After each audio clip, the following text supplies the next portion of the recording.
Barnett, and I have the honor of serving as Executive Director of American Ballet Theater, America's national ballet company. In today's ABTalk, we are joined by founding ABT Global Council Member, international business leader, and my dear friend, Iain Drayton. Iain is currently based in Hong Kong, although we met in Singapore, which is maybe a story he'll share later, and he serves as the co-head of Goldman Sachs Investment Banking Division in Asia ex-Japan. Iain is a member of the Partnership Committee, Asia Pacific Inclusion and Diversity Committees, and Investment Banking Services Leadership Group. Iain is also a senior sponsor of the Asia Pacific Black and Hispanic Latino Network. Iain is remarkably committed to advancing equity in all the spaces he enters, and he also is an incredible supporter of the arts, and more specifically, an incredible champion for ABT around the world. Thank you, Iain, for generously taking the time out of your late evening to join us. I deeply appreciate your commitment to participating in this conversation and your commitment to all things ABT. I know it's very late at night for you, but thank you for being here and sharing your wisdom and insights with all of us. Thank you very much. It's a great honor to be asked to do this. I'm kind of guessing that you're getting revenge on me for doing the same to you, Cara, in December for our talks at GS, but I will try to live up to all of those accolades. I'm sure you will, and just so looking forward to having this hour together this morning or this evening. Thank you. And now Virginia Lensi will be joining Iain in conversation. She is an ABT dancer who joined the studio company, which is our junior company, in January of 2016. And then she joined the Corps de Ballet in 2018. Virginia is an incredibly talented dancer who is not only an invaluable asset to ABT on the stage and behind the scenes, but she's also a committed supporter of a nonprofit called Candlelighters NYC, which provides activities and assistance to pediatric cancer patients. And even while Virginia has been at home in Italy during the pandemic, she has stayed connected to the Candlelighters kids through her fabulous Instagram video tutorials. Virginia is actually sponsored through the generosity of Iain and his family through our ABT Dancer Sponsorship Program. Thank you, Virginia, so much for joining us today and for all of the incredible work that you do at ABT and also with Candlelighters and with kids, bringing them joy and artistry. So I'm so excited to be here. So thrilled to have both of you in this conversation is really a delight and a treat for all of us. So here's a few logistics. So Virginia is going to guide us through the interview and engage in dialogue with Iain as we explore a range of topics. And thank you both for your preparation for this. And I know that we'll all learn a lot from your insights and from the dialogue that you'll moderate, Virginia. We want to invite all of our audience, all of our participants today to share questions. So you can use the Q&A function for your questions that arise during the course of the interview and conversation, and then we'll get to those at the end and have a bit of a dialogue with our audience in that way. You can also use the chat function during the conversation today to just share reactions and thoughts or links that you want to share. But let's try to keep the questions that you might have for Iain or for Virginia in the Q&A function. Are there any questions, anything, Virginia or Iain, that I might have forgotten? All good. All right. All right, well, with that, take it away. We're so grateful to you both for this morning's dialogue. Thank you, everyone, for joining us for AB Talks, and we'll see you towards the end of the conversation. Thanks so much. Go for it, Virginia. Iain, thank you so much for being here today and to be talking to me and being part of ABT Talks. To begin, could you tell us a bit about how your upbringing and environment helped shape and lead you onto the road that you're on currently? Okay, so I, as my accent would suggest, I come from the UK. I was actually born and raised in a village in the northwest of England. My father came from Trinidad, which is an island in the Caribbean, and my mother was English. My father emigrated to the UK in the 60s. Now, growing up, I would say education was a big thing, which I think was typical of immigrant families. My father was quite adventurous, quite ambitious, which is what brought him to the UK. And so as I kind of reflect on my life, there are a couple of things that stood out. So one was when I was 18, for my 18th birthday present, that was just at the time that the Berlin Wall was coming down. So I went to Berlin to see that. And then shortly after, same year, in fact, but shortly after the events of Tiananmen Square, my father came home one day and he said, you know, son, I think China's the future. I didn't really understand where he was coming from. He said, you should take a year out after school and go to China and learn some Mandarin. So I did that. During my time in China, I got interested in Japan. So I went back to the UK, went to university and majored in Japanese, won a speaking competition, ended up working for an automotive company in Japan, Toyota, which I'm sure many of you will have heard of. During my internship there, I was my role really was to interface with the research analysts in investment banks, and that was then my introduction to investment banking. And so since graduation, I've done the same job throughout my entire career. 3 years in London, 12 years in Tokyo, 10 years in Hong Kong. And as I say all of this to you, you know, with perfect hindsight, as Steve Jobs, I think, said during his address, his commencement address at Stanford, you can connect all of the dots backwards and you have this perfect picture as to why everything made sense. But you know, given how non-linear my career path has been, I think it's fair to say that none of this was planned. It all just seemed to happen the way it ultimately happened. So you didn't have a clear idea of what you wanted to do from the beginning. It just kind of evolved into No, I had no idea. I mean, when I was a kid, I was into, you know, maybe I wanted to be a football player. That's football as in soccer in the European sense. So I know that Virginia, you will appreciate that, but not American football. I think my parents probably wanted me to be a doctor. When I was a teenager, I think I started to think about maybe law or the diplomatic service, but ultimately I saw the light. I thought, you know, having gone through this experience in Japan, that I wanted to go into banking, really just to learn how to think logically, because I had done languages through university. So in my mind, I thought, okay, I'm going to go and do this job for 2 years, learn how to think logically, and then I'll go and do something creative. 25 plus years on, I'm doing the same job, which either means that I've discovered some creativity in my job or I've come to terms with my complete lack of creativity. I think I would probably say it's the former for me, but my wife, who is a dancer, in fact, she's a flamenco dancer, she would probably claim the latter. And one thing I'm interested about is, what do you think is the key from your point of view to achieving what you want in life? If you have some tips for us. In terms of achieving what you want, so look, I think this means different things to different people. I would say maybe a couple of things come to mind. So one is, you know, once you've decided what it is you want to do, and some people know that from very early on, other people like me, it took a lot longer, you know, to try to be the best version of yourself. So in the ballet world or in the banking world, I would say, you know, work hard to become a master of your craft. That would definitely be one thing. And then the other thing I would say, and I don't know how relevant or applicable this is to other people, but, you know, we all have points where we feel, you know, low, we feel irritated, we have our off days, but certainly in terms of what I do, I always said to myself, you know what, Iain, no one's forcing you to do this.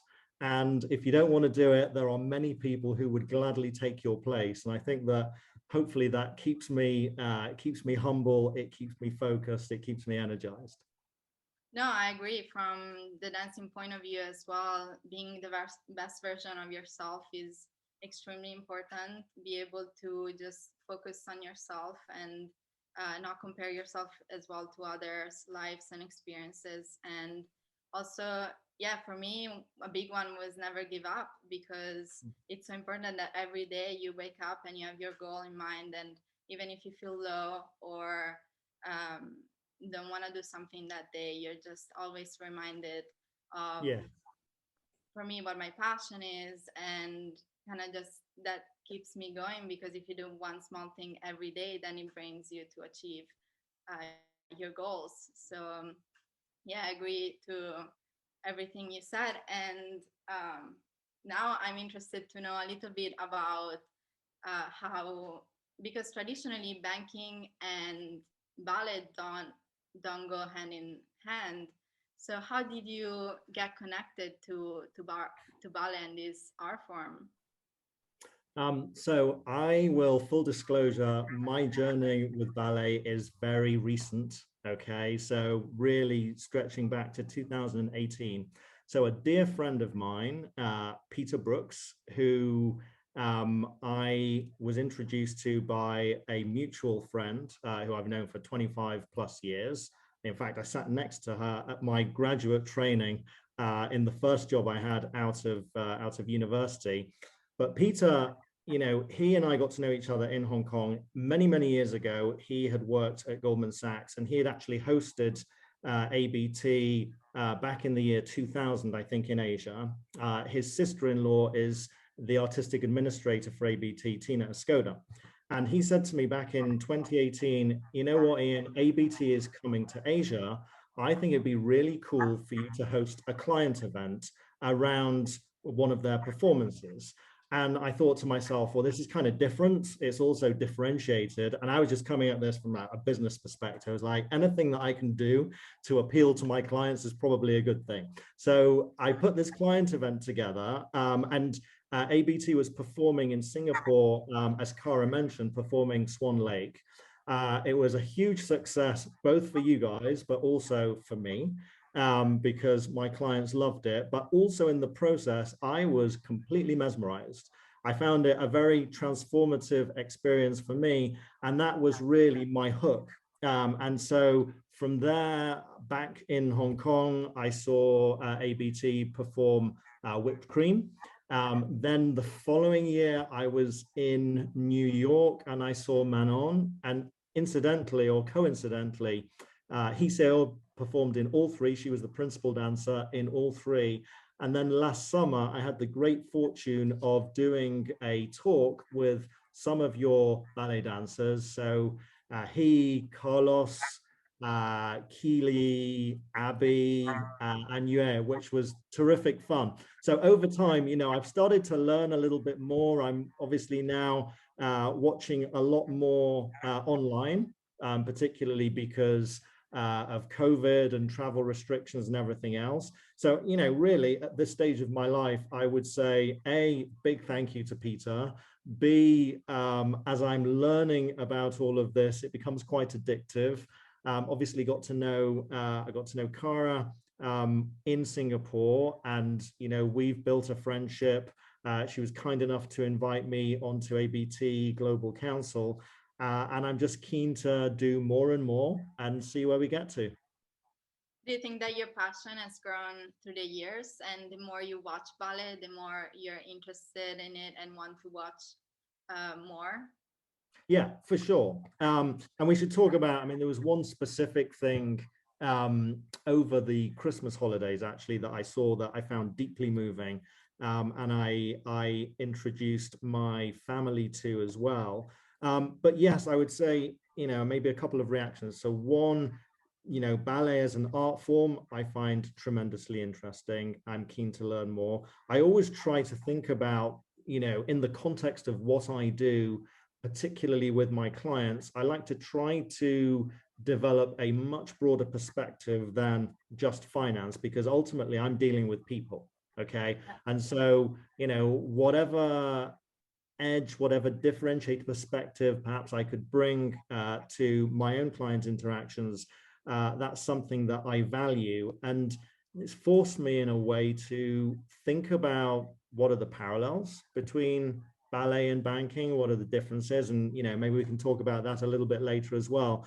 But it's one of those things, I think anyone that has any sort of intellectual curiosity or artistic curiosity, you scratch the surface and then you want to see more and more and more, and you're continually discovering. So yeah, I would hope that this is something that will continue for a while. Yes, no, I agree. I mean, with being in my in my art form, even for me that I've been dancing for so many years, and dancing is now my job, but it is first and foremost what I love most and my passion. And through the years, I find that there is so much to discover still, and every day is something new, and something I can learn more about this and how we can advance this art form as well. So it's wonderful that there is this continuous discovery in this beautiful And art I form. presume, and I know you're the one that's doing the interviewing, but I do have a question for you, right? So one of the things I'm sensing as I kind of dig into this more and more is every performance, even though it's of the same thing, is slightly different, because it depends how the dancers are feeling on any particular day, how they interact with each other can be slightly different, and that can create a completely different impression for the audience as well. And that's one of the interesting things for me about art, is that it's never exactly the same, and each day, each time, you can see it through a different lens, from a different perspective. And I also find that very, very interesting. Yeah, exactly. I mean, when we are on stage, there is every night there is something new and something beautiful, and it depends. Yeah, even if you are doing Swan Lake and you're in the peasant scene, yes, some steps are the same, but the interactions that you have with the other dancers, and maybe the character you decide to be that one day is a little bit different than the day before. And I find that is, so beautiful. And I love that you recognize that as well, that it's not always the same, and every night we can bring something more and a little bit different. And it gives us the opportunity to, as dancers, discover as well what we can do more in this art form. Yes. And a little bit to continue on the same track. So how do you suggest we make ballet more relevant and inclusive to everyone? And how do we make ballet and banking go hand in hand? Okay. So first of all, I would say, I think it depends on how you define relevant. Okay. I could probably come at this from a couple of directions. So number one, I would say, is accessible, maybe. So to define relevance as accessibility. And, this, I think, appealing to the broadest possible pool of people, or the broadest possible talent pool, if you will, to attract more people to ballet. So that's kind of diversity writ large. By the way, it also coincides, interestingly, with one of Goldman Sachs' own business principles about diversity and targeting the broadest possible talent pool. So that would be one thing. I think at the same time, innovation through technology, and we've kind of seen this through the pandemic, where you guys have been forced to innovate and to develop digital content to push that out to your audience. So that's another way to make ballet more accessible. And I've seen what you've done with ABT Kids. I've seen what you've done with some of your online performances, et cetera, et cetera. So that's kind of dimension number one. Then dimension number two, I actually think, is probably, what are the parallels that can be emphasized between ballet and banking, right? And so what would they be? I think that ballet instills a discipline, and a mental agility is required in addition to the physical. So the physical is clearly what is visible, what is viewed by the audience. But my sense, as I've kind of dug into this a little bit, is that there is an incredible amount of mental discipline and agility that's required. I think that's exactly the same with what we do as bankers. Yeah. I also think that, going back to this idea of teamwork, understanding, learning, figuring out how to dance with a partner. Okay, so you can totally have your own routine down, but you've got to interact with someone else. And I think the idea is that the whole rather is greater than the sum of the parts.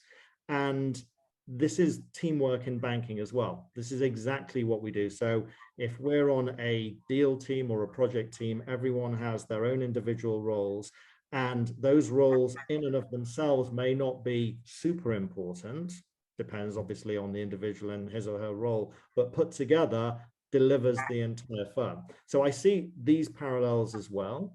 And so then, I think it's just about how accessible is that art form to bankers. And I know that a number of people, at least from our firm, but I've come across other people in finance as well who are quite involved in ABT. I have colleagues in the UK who are involved in the Royal Ballet as well. So, all of this, I would hope, is going to continue to bring ballet to banking, if you will, because I'm pretty sure that you guys have got no interest in having banking brought to ballet.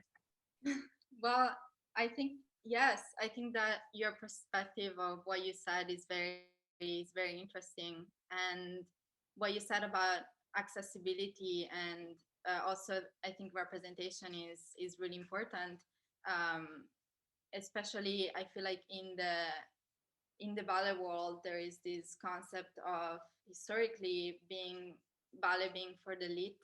And so that leaves behind many community members that maybe think ballet is not for them, or is not, they don't see themselves represented in ballet, and they think that it's just something that they cannot do or see. And just making that accessible, making ballet accessible to everyone, because ultimately ballet is for everybody. And it is, when we watch a show and we're in the audience, we're all there with each other, next to each other, post-COVID, of course. And of course. yeah, we are sitting all together in the audience, and we're feeling and we're sharing this experience, and connecting to the dancers and their emotions. And it's such a universal language that you can go in any country and just bring dance to this country and connect to their cultures and bring them into this wonderful place that is ballet. And it connects to our humanity, which is something that we all share, of course. And because watching a show, we see heartbreak, we see love, we see sadness, we see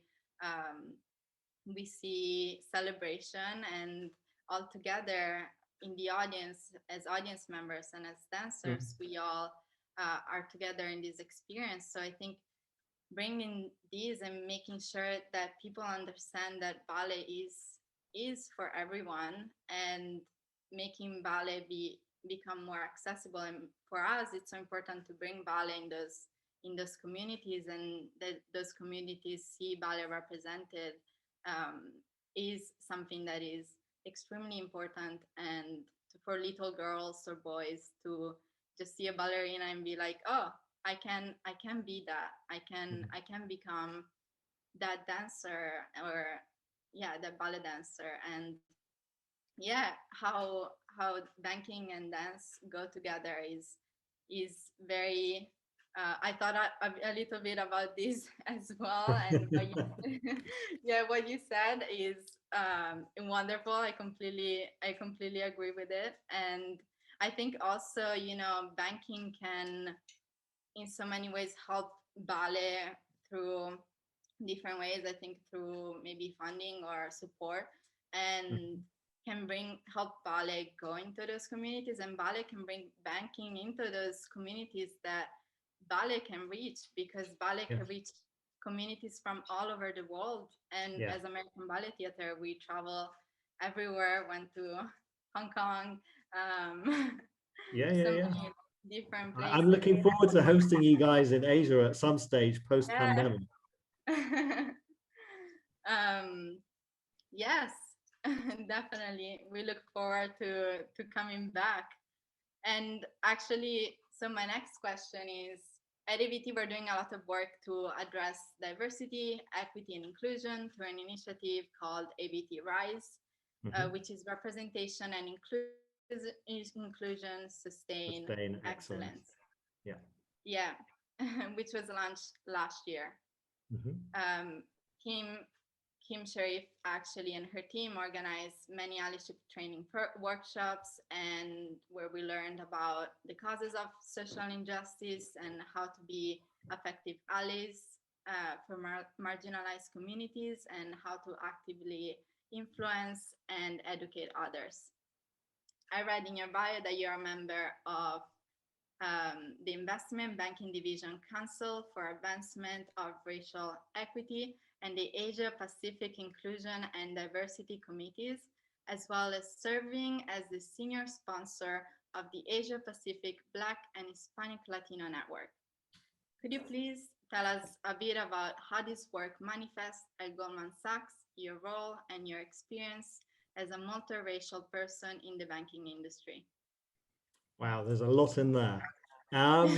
So I would say the following. I think first and foremost, I'm very proud to be working at Goldman Sachs, because we take, and this is really under the leadership of David Solomon, John Waldron, and Stephen Scher, but we take diversity in all of its forms very seriously, be that gender, be that race, specifically then within the investment banking division. So yes, we established last year the Council for the Advancement of Racial Equity. And basically what we're trying to do is, there are two components really to increasing representation, and that's attraction and retention of talent. And so we've kind of built this on a number of pillars within banking. So it can be education and training, it can be scouting and recruiting, junior talent development, coaching and sponsorship, and community engagement. And because we are, quite, maybe the polite way to say it is we're A-type people. So when we have a mission at Goldman Sachs, we bring all of the resources of the firm or of the division to bear to try to achieve that mission as quickly as possible. And so there is an extreme amount of focus on this. And, our CEO has gone on record with various diversity targets that we're looking to achieve over time as well. So that's kind of what we're doing there. Now, as it relates to the Black and Hispanic network in Asia, I'd say first and foremost, we have a global network, okay? Obviously in Asia, I wouldn't say it's less relevant, but the community or the addressable population is much smaller because it's mainly people of Asian origin and Asian descent in Asia, but we do have a core group of Black and Latino employees, and it's quite a close-knit community. And look, over time, we have had a number of people who have been part of that community in Asia, have been promoted into some quite senior roles within the firm. And my role as sponsor, really, all I'm kind of doing is providing a senior voice to a lot of the work that a number of my colleagues are doing, and they work way harder than me. So they're the ones that that deserve all the credit. Then you talked earlier, well, so you asked about me coming from a multiracial background. And then you also talked about role models a little bit earlier. So, maybe the easiest way to explain this is, first and foremost, yes, I'm from a multiracial background. There is not enough representation in investment banking. That's an industry-wide phenomenon. I think Goldman Sachs is making huge strides, and I do believe that we are at the forefront of increasing representation. But be that as it may, when I started out in London, which was actually not at Goldman Sachs in the mid-90s, I mean, you could count on one hand the number of people who were of a Black background or of some sort of ethnic minority. Okay, so things have definitely changed. Now, as I said at the outset, I moved to Asia only 3 years into my career. And so when you come to Asia, kind of like the black-white thing, I shouldn't say it doesn't matter. Of course it matters, but it's less relevant, it's less top of mind in this part of the world, because there's not a white majority, there is an Asian majority.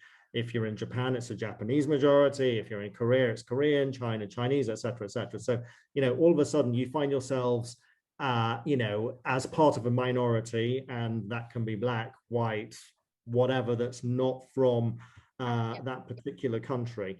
So I think my experience in that respect, recognizing that I've been doing this job for just over 25 years, but 22 of them have been spent in Asia, my experience may be a little bit different to most senior professionals who have come up in London or in New York. But it's not to say, of course, that the strides that we're making, the objectives that we've set, are not relevant. Now, I think the bigger point, and you had said this, I was quite interested when you said, you know, having role models for little boys or little girls to look up to say, I want to be like that in the future. I want to be in the ballet. You know, that's how I feel very much about diversity in investment banking. And I ultimately think that this kind of comes back to education. So we should talk about that, because I do a lot for my university in that regard. But specifically and narrowly in a banking context, one of the things that I'm very, very focused on is having more senior people of color who are visible, such that they can, you know, provide aspiration, if you will, to the current employee population, where you have young up and comers saying, you know what, I want to be like that in the future. Or Iain Drayton, he's only a partner, I want to run investment banking one day, I want to run Goldman Sachs one day. Why not, right? Equally, I think that the more visible that people are, the more they can help attract talent into the firm. So to me, that is a critical piece. And by the way, this goes way beyond ethnicity. You know, it's the same thing, I think, for females in the workforce, for example, or LGBTQ. It's just like the more visible the role models are, the going back to our earlier conversation, the greater your ability to attract talent from the broadest possible population. And that has to be a good thing, because whether it's ballet, whether it's banking, whichever profession you want, the day that the complexion and the composition of what we do, the day that that can reflect the broader composition of society, is the day that diversity will cease to become a topic, or cease to be a topic that we discuss in forums like this, I believe. Yes, no, I agree, and I think what you said with representation, and that is ultimately so important, because yes, people need to believe that they can become those people, and of course there is other problems like accessibilities and fundings, and being able to through that, being able to, some people have education and go through the ranks and dream about being in that position. But ultimately, if you truly believe it first, I think it's a huge step to then achieving it. Yes, it will be hard, but then just the idea in your mind that you can do it is very powerful. And yes, can you talk totally a little agree. bit about your work at Cambridge University? I know you're doing a lot with Cambridge University about inclusivity. And can you tell us a bit about what inspired this work and the kind of work that you're doing? Okay, so I mean, this is the same theme in terms of role models, right? So, you know, I feel very fortunate that even though I'm from a mixed race background, I had a lot of opportunity growing up, and a lot of educational opportunity as well, which ultimately resulted in me going to Cambridge. But I have certainly felt since graduating and since ascending the ranks within Goldman Sachs, and this is more a comment on observers from the outside as opposed to people who I work with. But, you know, there is this persistent sense of, haven't you done well, and aren't you different, and aren't you the exception to the rule? And I find it, you know, it may be true, but I find that it shouldn't be true. And this is a balance that I want to seek to address. And so about 3 years ago, myself and the first boss, in fact, I had out of university, we conceived together with a couple of other people, of this initiative called Get in Cambridge, which simply put is to increase representation for Black and minority ethnic students at Cambridge University. And by the way, this doesn't just need to be Cambridge. We have ambitions that this could be much broader across the UK. But the ultimate goal is really just to seek to increase the number of applicants to university. And then hopefully, if they can be successful, we can increase overall representation. And so what we've done, and we've kind of done this in stages, is the first 2 years we had social media campaigns. So all the stuff that my kids use, TikTok and I'm actually on Instagram. I'm not on TikTok or Snapchat or whatever else it is they use. We filmed, or we devised some film series of students from those backgrounds, such that if we blasted them out over social media, the people who are receiving that content again would say, oh, you know what, well, if they go to Cambridge, then so can I. So we did, in 2019, we had a Black series. In 2020, we had minority ethnic, which in the UK really means Bangladeshi, Pakistani, some Indian, etc. And then you realize that there is a strong correlation between, at least in the UK, but I suspect this is the same in certainly in the US and in Western Europe, etc. But there's a correlation between one's ethnic background and one's socioeconomic background. So even if you can attract those people to apply, even if they can get in, then there's a question of, okay, how are they going to fund themselves, right? And that's the same thing I would have thought in ballet as well. And so the next stage of this, of course, then is we need to raise a fund. So we're actually going to have a soft launch of Get in Cambridge on Thursday of this week. But we are looking to raise £3 million to be able to fund a bunch of undergrads and a bunch of master's students. And I'm very pleased to say, and it's my little plug for Goldman Sachs, but a number of the partners in Goldman Sachs have been incredibly generous with their philanthropy, if you will, and their support. And so we're well on our way to achieving that goal. But I think that this is, this is symbolic of all diversity initiatives, that whether, it's ABT that is driving, whether it's Goldman Sachs, other firms, et cetera, it does require money, it requires time, and it requires real commitment above and beyond, in fact, those two things. And I think that, again, can be easily put analogously for what you guys are doing in the ballet world. Sorry, I've rambled way too much here. Apologies. You can tell I'm quite passionate about it.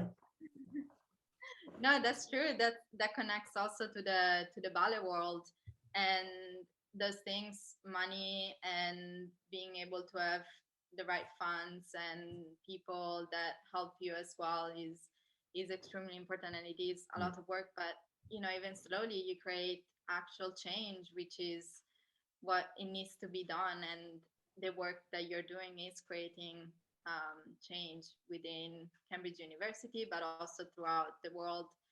And yeah, I think we are done with our questions. I think if we have some questions in the Q&A, Kim is, I think, gonna jump on and ask a few questions.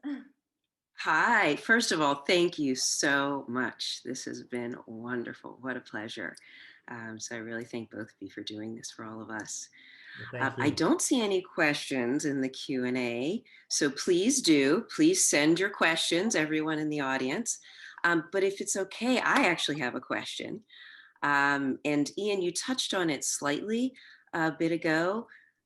You talked about how much of an impact Touche, the piece that was created by Christopher Rudd, and it premiered last fall at ABT, just how much of an impact it had on you, on your family. And you said something that really stuck with me. You said you think it has the potential to have an outsized impact on the ballet world and the world. So if you don't mind speaking a little bit about that, I would be fascinated to hear more. Sure. So where do I start? So, just continuing this theme of diversity, if you will. I mentioned it can come in the form of financial support. It can come in the form of a time commitment as well. But I think that the artistic form can transcend all of that and incredibly powerfully. And so what does all of that mean? Over the Christmas period, I was checking out some of the ABT content online, and I came across Touche, as you said, by Christopher Rudd. And this was, I'll probably get the precise timing wrong, but I'm going to say 15 to 20 minutes of utter magic. And it was magical for a number of reasons. So first of all, it was an all-male pas de deux, completely breaks with convention. Secondly, both dancers were gay, completely breaks with convention in the sense that it was showing the story of the struggles that a gay couple has to accept themselves, to accept each other, to be accepted ultimately by society. Third, there was a black dancer, Calvin Royale III, and a white dancer, Joao Meneguzzi. And so condensed into 15 to 20 minutes, I've just given you three taboos that have just been broken. Okay. The power of that, the emotion of that was emitted by the dancers and then received by the audience, and the music as well, the musical score that accompanied it. I mean, I watched it for the first time and my hair stood up on end. And I was kind of, as I mentioned, my wife she's a flamenco dancer. She has her own dance school. I have two teenage daughters, both of whom have done a little bit of ballet, but they dance, for their school as well, and a musician's son. And I said, guys, you have just got to see this. And so we watched it, and there was just like this silence across the household. And my wife turned to me and she said, finally, you've developed some sensitivity. So, I've got to say, Christopher Rudd, if you're watching this, or if you ever see the recording, you and I have to meet. Okay, so that's a goal, that's a bucket list item post-pandemic. But B, to the audience, whoever watches this, I promise you that this is, for me, the most transformative experience I have had since becoming introduced to the world of ballet. Every one of my friends I have sent the link to, and I've said, you guys have to watch this because your life will be changed. And so I'll end with how I begun.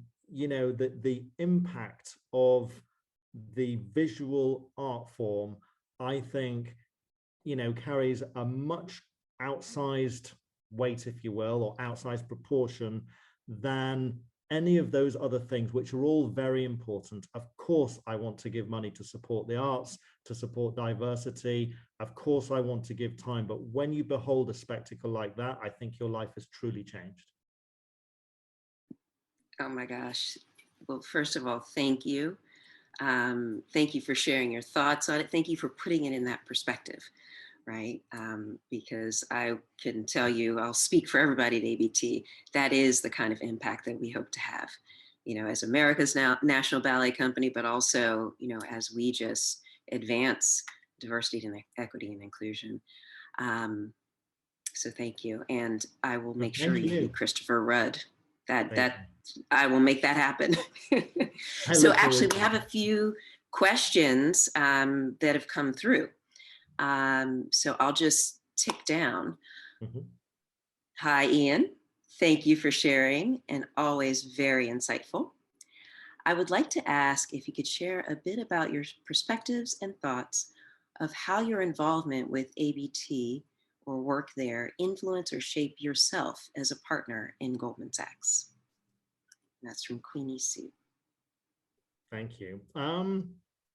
So I think that exposure to the arts, broadly speaking, but certainly with respect to ABT, makes me a more rounded person, makes me a more humble person. And I know that partner of Goldman Sachs is a lofty title, but at the end of the day, a partner of Goldman Sachs, at least in terms of the role that I perform, has a couple of key attributes. So one is an external facing attribute.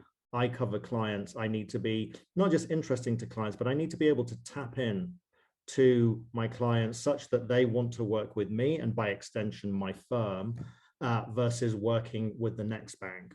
And as I mentioned, you know, my friend Peter had suggested that we put a client event together around ABT in Asia. And what was really interesting to me was when I mentioned this, the number of people who said yes, and then the number of colleagues who I have who have also said, oh, Iain, I'm really interested in the ballet. Some of them I'm sure will be watching all of this.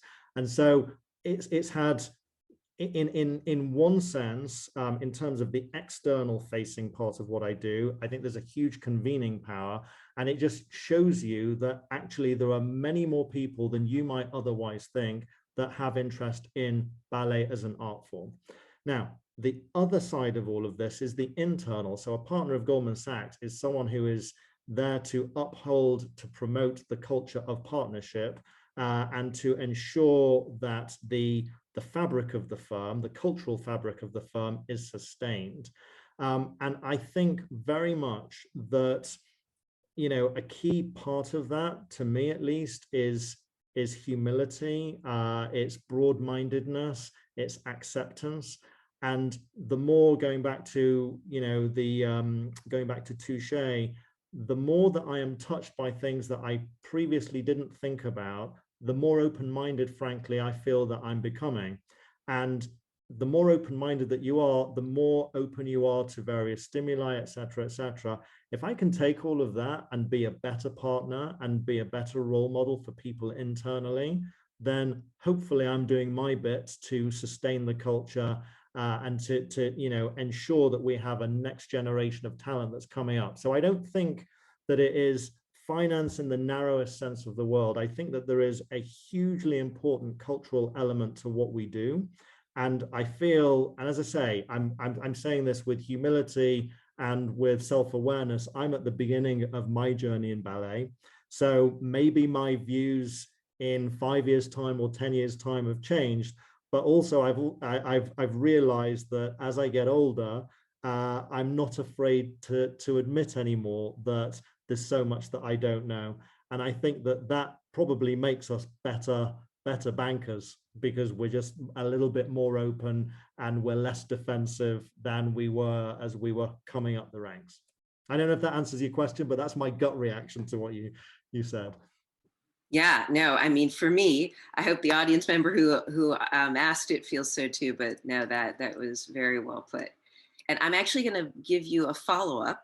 Another audience member has asked, ballet versus banking, which path would you encourage your daughters to take if they had a talent for dance? Well, so they both have a talent for dance. That much is clear. At least that's what their school thinks. So I'm willing to go with it for now. They have also said to me, Daddy, a number of our friends want to do what their parents do when they grow up, but we have to tell you, we have absolutely no interest in banking. So I can answer your question very easily, but if they had not said that to me, you know, going back to one of the first things I said, I think discovering what your true passion is, I think has to be the starting point. Now, they're fortunate, at least at this stage of their lives, that they have options and they have financial support from their parents. And for me, that is code in a way for you guys decide what it is you want to do. But the one rule I have in our household is once you've decided what you want to do, you take no prisoners. So you are 120% in. If you want to go into the ballet, you do that. But I want you to push yourself to be the very best that you can be. My eldest daughter's an artist. She's most likely going to go down that route. My middle daughter does a variety of things, and my little boy is quite an accomplished electric guitarist. So if he can be on stage and I can be his groupie in years to come, I am totally fine with that. But they do not need to feel under any obligation whatsoever to do banking. But by the way, if they said, Daddy, I want to be a banker, I would say, okay, now I'm going to help you become the best you can be, because at least, you know, if it's dance, my wife will take the lead, but if it's banking, hopefully I can add a bit of value to the kids. I love that spirit. Same spirit my parents had. They were both doctors. And while I thought I wanted to be a doctor, I obviously did not go that route, but still had their support. So I do feel like passion is the thing, you know, and then the parents can help if they, you know, if they feel they can. Totally. Yeah. So there's also a follow-up question to the Touche question. Mm-hmm. How have your friends reacted to Touche? And was there any feedback from them? So my friends have reacted to Touche, and very positively, particularly interestingly to me, my friends in the US. So as soon as I watched this, and I've been to the ballet in the US with a couple of my friends, or to various ABT events, and I think that they were as deeply moved as I was. And interestingly, the friends who have responded to me have made similar observations as it relates to breaking down barriers of society. So it's clearly the zeitgeist right now. I mean, you guys, or Christopher Rudd, has tapped into something which is of its time in the most literal sense. And you know, once you can tell that you've kind of tapped into something, I think that there could be a massive following for this. And so, you know, my question back to ABT would be, okay, so your content is well known to those who know about ABT. I think that you, maybe we together, could challenge ourselves to get that content out even more broadly outside of the conventional ballet audience, if you will, because that's your easily addressable, we call it a TAM, your total addressable market in a narrow sense. I'm talking about, okay, why can't we, you know, I don't know, so I'm just brainstorming, which is probably not what I should be doing in front of an audience, but are there other channels that we can tap so that we could introduce this? You know, maybe could I feature it through somehow, some way at Goldman Sachs, or could we use other social media channels, et cetera, et cetera? I don't know, but I think, as you can tell, I mean, this thing has changed my life, so I'm kind of hopeful that it will change other people's lives as well. Virginia, do you want to jump in? Oh, no, I was saying that I think I totally agree with what Iain was saying about also this Christopher Rudd piece, that it was breaking barriers, but it was representing of society right now. And I think for the ballet world to be representative of the society that we live in is extremely important, because when we watch a show, people want to see a little bit of themselves in that show. And I think if the more people can relate to us and not see us as a completely different world of just a certain type of, for just a certain type of person, then we are achieving, for me, the best that we can achieve as a ballet company. Yes, very well put. Yeah, very well put. And, you know, again, I must say, you know, Virginia, I'm one of your biggest fans, but Virginia does that so well, right? She takes this art form out into the world to people who may not otherwise have access to it, but also figures out ways to make it connect for people, right? And make people see and find themselves in the art form. So we're coming up on time, but I have one last question that I think is actually perfect to wrap it up, which is, where do you hope to see the ballet world evolve in the next 1, 5, or 10 years? It's a very interesting question. I could come at that in a number of ways. So to state the obvious, I would like to see it evolve across every level of society. And I know that you guys are doing a whole lot in that area, whether it's Project Plie or otherwise. So that would be one thing. And just continuing to attract talent from every walk of life, every level of society in the United States. But equally, post-pandemic, I'm very hopeful that you guys are back on the road and you are performing in Hong Kong or in Tokyo or in China, or in Seoul. I mean, I would love that. The more cities in Asia, the better. And I can also, not to put you under pressure and not to put Cara under any pressure, but when I was doing a talk with your young dancers last year, everyone leapt at the opportunity. So, you know, we can get this thing going once air travel resumes.